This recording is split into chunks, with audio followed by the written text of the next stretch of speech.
මේඝහරණය නම කියන්න අවශ්‍ය නැහැ. ක්ලවුඩ් ෆෝරස්ට් වලට තමයි තියෙන්නේ.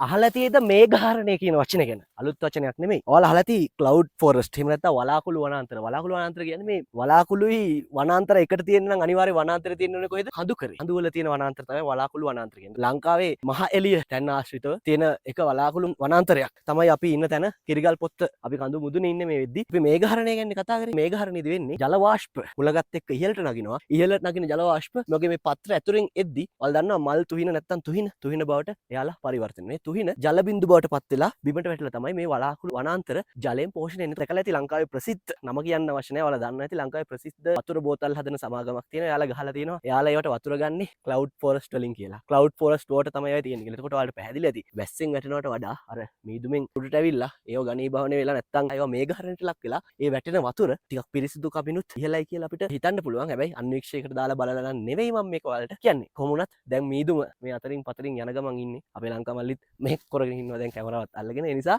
අපි යන් ඉහළ බලමු මේ පැත්තට. දැන් අපි උඩින් ඉඳන් පහළට බහින්න පටන් ගන්න හදන්නේ. ඔය බලන්න පල්ල දසස සිසාරා මීදුම එන්නේ. එනවක තමයි මේඝහරණේ කතාව.